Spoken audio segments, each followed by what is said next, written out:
Hello and welcome to Upfront. My name is Dean Thullner and we are filming on the unceded Nanaimo traditional territory. Gay pride at its heart, to its core, is a call to action for the rights and the protection of queer and trans people in our community. Today, I have the pleasure of sitting down with Lauren Semple from the Nanaimo Pride Society. Hi, Lauren. How are you? I'm good, Dean. Thanks for having me. Thank you for coming. Gay Pride. June is fastly approaching. What is gay pride? Pride, gay pride, pride, 2S LGBTQ, pride, it basically is, it's a celebration, it's a call to action, it's a moment of advocacy, it's solidarity, it's representation, it's really a lot of things, but it's a series of events, celebrations, and protests that all sort of happen throughout the month of June, sort of around what was the original Stonewall weekend. Well, let's talk about that. So for those that are watching, perhaps they don't know the actual history of gay pride. So Stonewall, that was in 1969. That was a bar in New York. And I think what happened was the gay community, the trans community, they'd had enough. They were the police brutality, people not allowing them to have equal rights, representation. A brick was thrown and we moved forward. What do we know about that? Well, it was sort of a moment where tensions came to a boiling point. The police in New York City had long been harassing the patrons of the Stonewall Inn, along with other members of the 2S LGBTQ community, and with their raids, harassing those who were wearing clothing deemed for the opposite gender than they were, harassing same-sex couples, those who didn't present as cisgender or heterosexual, and it was continued and ongoing, and that pressure and that constant harassment built tensions between the police force and the community until the community simply had had enough. And on that night of June 28th, what happened was someone from the community threw a brick at the police force that was approaching to raid the inn once again. And with that brick, outbroke the Stonewall Riots. And that was really a kicking off point for the next level of protest and advocacy. I mean, it had been already happening across North America, but that was really a moment in history that turned the corner for our community. Absolutely, and I believe it was a year later that in Los Angeles or Chicago or New York. No, it was New York and Chicago was the first annual gay pride events that started to go, and they've been going ever since. Really commemorating that night, and they've grown to commemorate so many other things since then. I think every single city or community that has a pride celebration or protest can link it back to something local for them. In Nanaimo, a lot of people don't know, but our first Pride Parade and Festival happened on the morning following the shooting at the Pulse nightclub in Orlando. So even here, our own celebrations are directly tied to this very, very important event within the 2S LGBTQ community. Well, it wasn't that long ago that in Canada, in 1969, it was still illegal to be gay. You could be punished and go to prison for 11 years. And people were fighting for justice, for social justice, for equality, for the same sort of job placements, for the same safety, the same guidelines. How do you feel that we've come along in Canada? People say to me, Canada, there's so many people that are positive towards gay rights. Why do we still do this? So why do we still do Pride in Canada? Until it's safe and acceptable to fly a rainbow flag in every single corner of every single country on earth, I think we need pride. And I think as well, there's been an evolution in chapters or sections of the LGBTQ2+ community. For a long time, gay and lesbian people had this struggle, but now it seems that there's a lot of struggle for the transgender community. Can we talk about that? Yeah, it's for those, for the generation whose shoulders I stand on, those who, fought those fights during the 50s and 60s, fighting for those essential gay rights and that equal rights movement around healthcare and marriage equality and things like that, what they're going to notice is a lot of the same rhetoric and a lot of the same stigma being recycled that was once used against gay and lesbians, and it's now being used against trans and gender diverse folks. And as our community has continued to reclaim space and language and identities, things that were stripped and oppressed from us for centuries, as we start to return back to really accepting the spectrums, not just of sexual orientation, but of gender diversity and gender expression. There's places not only for allies and the greater communities to learn, but for our own community to keep learning and to stand in solidarity with those members of our community that are still fighting, that still have rights that are at risk of being taken away.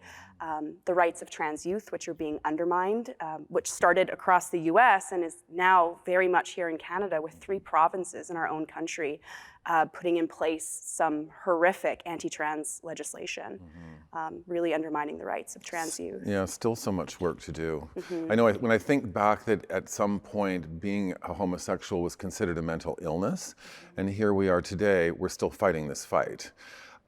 So the Nanaimo Pride Society must have a mission, must have values. What are the missions and values of the Nanaimo Pride Society? We definitely have a responsibility to celebrate the diversity and the people that make up the 2S LGBTQIA+ community. And I think that needs to be held in careful balance with the need to continue advocating and being activists, you know, fighting for those rights and protecting those rights, which were hard fought and won. But there is that celebration part of it. And during June and during our Pride Week celebrations, it's really about making people feel seen, making them feel accepted, making them feel special and like they truly do belong, and giving them an opportunity to celebrate themselves in all of their queer and trans glory in ways that maybe society doesn't allow them to on a day-to-day basis. So there is that celebration part, but year-round, 365 days of the year, there is that constant push needing to defend and keep fighting for the rights that will ensure that these folks are, you know, are equals in our society and our communities. Well, so Canadian statistics estimate that 1 million people in Canada are LGBTQ. That's 10% of the population. This has not changed. This is like, we can go back to the 1900s, this is still the same, right? But there seems to have been this surgence through the 50s and 60s of this religious overtone that has actually been used to try to judge homosexuality. And I'm not sure why, but I still think there's a lot of work to be done. Unfortunately, 25 to 40% of kids on the street are LGBTQ2+. Why is that? A lot of stigma. I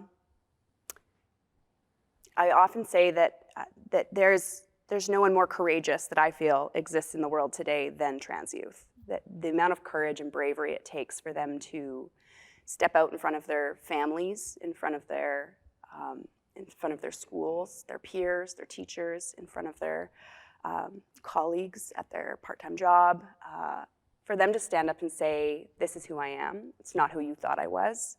But this is who I am, and this is what makes me happy."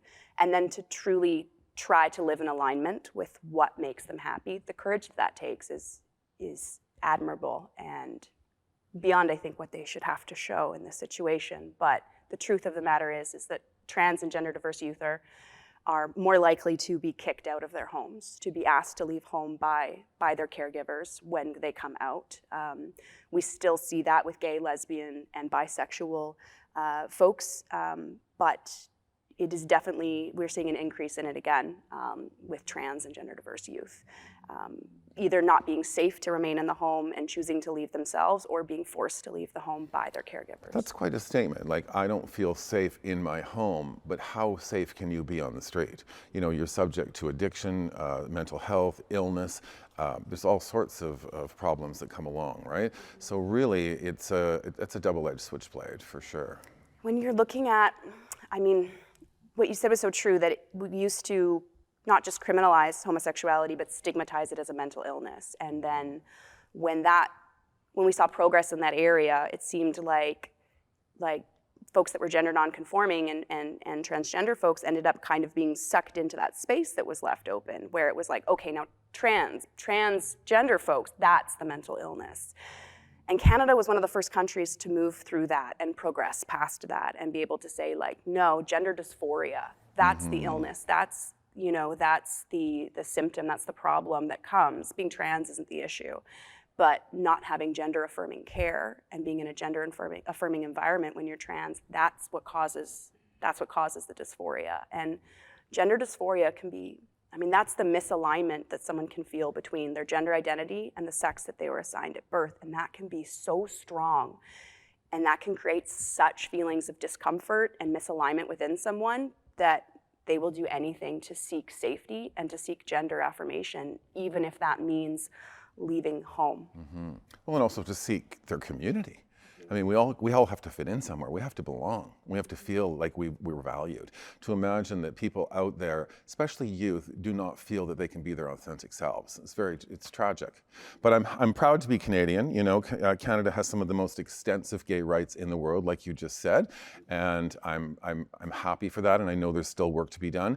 But I also watch the news. I see what's going on in the world, even south of the border. It's difficult times, right? There's not safety for everybody. No, I think it's really important to make sure as we start to turn towards June and celebrating the 2S LGBTQ community and celebrating Pride, that we also keep an eye and an ear on what is happening and the way that things are moving and changing, because progress is not just a market that's on the rise and on the rise. It's got its own dips and it's got its own drawbacks, and ours is definitely kind of in one of those positions right now where our community is sort of being pulled back.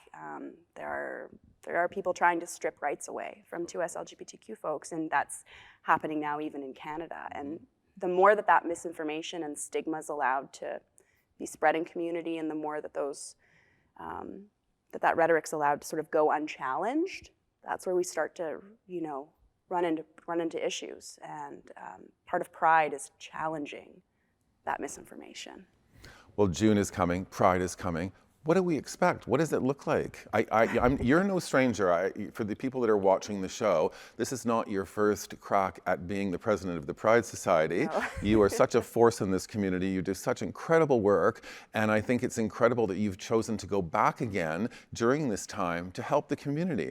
So, as the president of the Pride Society, what's happening? What do we expect to see for the month of June? We are coming back with our regular Pride Week celebrations. So the Pride Society tries to put on an annual week-long sort of soiree of events.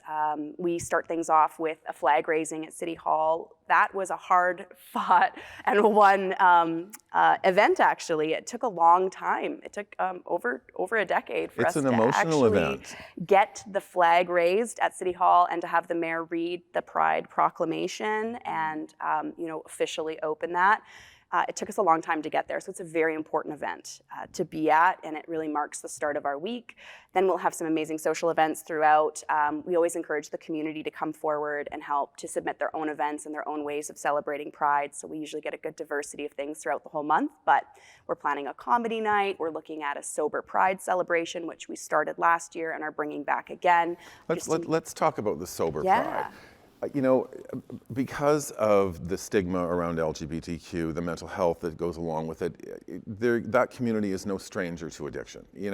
Because of repression, low self-esteem, people have found themselves needing to go into recovery. And I think it's really great, but I also think it's super important that you provide a platform that is inclusive so that people who go to Pride that may fall into the category of recovery feel safe, right? So what does that event look like? Well, I mean, really that event, we try to keep it as close to what you'd expect to see at any Pride celebration, except there's a lack of alcohol. There's a lack of substances there. And when you look at our history, the reason why a lot of 2S LGBTQ plus events and Pride events are, they seem to sort of involve alcohol or revolve around alcohol somehow. And that has come from a long history of us being seen as an adult community, one for the 19 plus, one to be in the corners of bars and to be in our own gay clubs and to be, in our own spaces that were often alcohol serving 19 plus spaces. And so by creating Pride events that step away from where we've traditionally been put as a community, we just open the doors to allow a greater diversity of community members to participate in Pride, to celebrate themselves. And for a lot of people in our community, not just the Pride community, but where we intersect with the Nanaimo community, there's a big recovery community here. There's a lot of support and services in Nanaimo for folks seeking recovery. And we need to know that that's making up and intersecting with a large part of our 2S LGBTQ community. So as the Pride Society, I feel it's really important that we don't just keep this sober event going, but we continue to build on it so that there is full-blown celebration and experience for those who want to do Pride unintoxicated. Well, and it's twofold too. You don't want to have a celebration and people get caught up in the wind and they're all of a sudden it's like, oh, I'm having a drink and I shouldn't be in this situation, right? It can be a bit intoxicating. Okay, so that brings me to the topic of safe space. Like Pride has to be a safe space, yes? Yeah. So what does that mean? When we talk about safe space in the Pride community, it's in recognition of the fact that the majority of spaces are not intentionally created to be safe for folks that are queer or transgender. Most spaces are created for heterosexual, cisgender folks, and there's a lot of assumptions that kind of go with that. So when we create spaces that are specifically and intentionally for the community, what that means is that we have basically a group agreement that when you come into that space, we're all agreeing to uphold the safe space policy. And that can mean everything from no violence, whether that be lateral violence, physical violence, emotional or verbal violence. That covers everything from slurs to name calling to harassing behaviors, obviously sexually charged comments and things like that. Unwanted touching. It's a very heavily consent-based policy, so it asks everyone in attendance, either in our physical spaces or our digital, like online spaces, to respect one another's ability to give and revoke consent. So basically, when you're coming into a space, either as an ally or a community member, you can ask event organizers for a safe space policy. The Pride Society has one that applies to all of our spaces, online and otherwise, that we manage. And each safe space policy will have a way that you can make complaints and ask questions and get assistance should you have any issues that are covered under that policy. So at our events, what you'll often see is safe space volunteers, which are friends walking around. We usually have them in a pink high-vis vest or something else fun like that where they're easily identifiable. They often carry harm reduction supplies with them, safe sex supplies, things like that.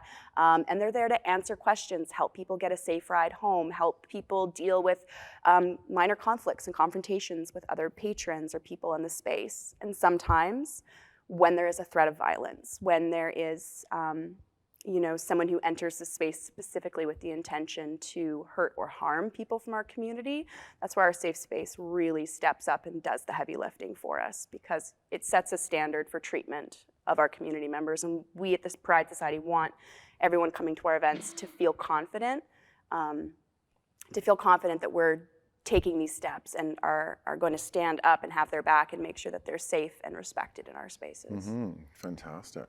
Yeah. So when you say our community, Nanaimo's having a big Pride. Obviously, Victoria's going to have a Pride. There are Prides that are happening in some of the smaller communities as the communities grow. But Nanaimo Pride is really a flagship Pride event on Vancouver Island, yes? Oh, yes, definitely. Yeah, I think they pulled how many, 100 and something thousand people the last time, pre-pandemic? Obviously, we didn't have a Pride last while. Yeah. We were the third largest Pride in BC pre-pandemic. Really at the time that we got started. So I was part of the first parade and festival, which was planned in 2015, hosted in 2016. And at that time, it was really Vancouver and Victoria. And I think Kelowna or Kamloops was sort of just coming online around the same time we were. But we kind of slid in at the start of June and became the kickoff to West Coast Pride. And I think Campbell River Pride started up a few weeks later after us. Port Alberni now has a Pride dance and a Pride picnic that they celebrate a few weeks after we do. It's been lovely to see Cowichan Pride come online and create some celebrations. We've got people on the Gulf Islands, Discovery Islands hosting their own Prides. And this year, Ladysmith. Nice. Ladysmith is hosting their first Pride celebration. It's going to be a street fair 1 week before Nanaimo Pride. So they're trying to take our kickoff spot, but we're super excited to actually have our neighboring town get their own celebration on its feet. So perfect. Mm-hmm. So listen, there's always been a bit of controversy around are straight people welcome at Pride, right? I mean, we want allies. We want people to be compassionate, understanding, to support. What does that mean? Is everyone welcome? Everyone is welcome at Pride, with the caveat that you're an ally of the 2S LGBTQ+ community. I mean, queer and trans people make up that community. There's not taking one half of us without taking the rest of us. So I like to say that you can't really be an ally to some of the letters in the acronym. It means you have to be an ally to all the letters in the acronym. And for some folks, that might mean doing a little bit of Googling, a little bit of research, reaching out to friends and family, doing some reading to make sure that you do understand what that means. But essentially, whenever anyone's thinking of coming to a Pride celebration and they're not a part of the community, it's just keeping in mind of I think, why that event exists. It's not just a party.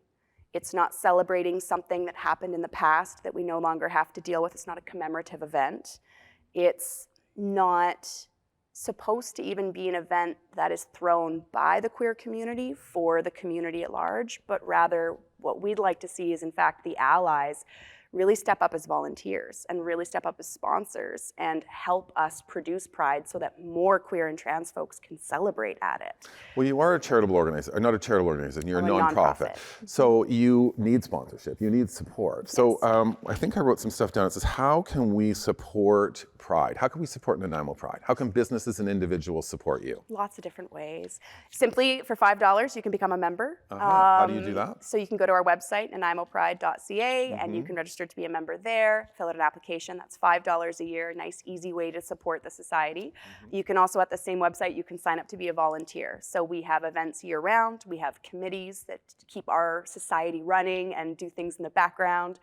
So we welcome folks to join those groups, as well as directly volunteer for a certain Pride celebration or event or a part of Pride that they'd like to be, be a part of in that way. We also need sponsors, everyone from individuals to businesses to organizations to come forward. We have some incredible community sponsors, but we're always looking for more people that want to put their allyship into action, and they want to do more than just march in the parade. They want to help the society build this event for everybody. So it can all be accessed through our website, and there's lots of opportunities for us to work with a diversity of folks. So if anyone is still looking to get involved or to support Pride, the more the merrier. Reach out to us. We'd love to hear from them. Great. So that weekend, we're going to start the weekend off with a parade. Yes? Well, the dance comes first. Oh, okay. The dance comes first. So on the Saturday night, we have our usual Pride dance. So this is a 19-plus event. This is one that there is alcohol served at this event. And it's happening at the Bowen Auditorium. The theme is Get Your Groove On this year, and we're super excited to have Wonder Bread as our lead band, and they're gonna be helping us dance the night away as we capitalize on this disco funk fever revival that's happening this year. So everyone should just dust off their bell bottoms and get ready for that. It's gonna be a lot of fun. And then on the Sunday, we have the parade and festival in downtown Nanaimo. And then that dumps into the Maffeo Park Festival. Yeah. Yeah. Well, that's super exciting. Well, listen, if you're watching and you want to support the Nanaimo Pride Society, they're always looking for sponsors. They're always looking for donations. You can make a cash donation, check. You can talk to them in person. You can do an e-transfer, but help them out, support them. This community needs your support. Nanaimo is a very open-minded community. It celebrates diversity, equity, and inclusion. And I know that if you go to the Pride Festival, you're going to have a great time.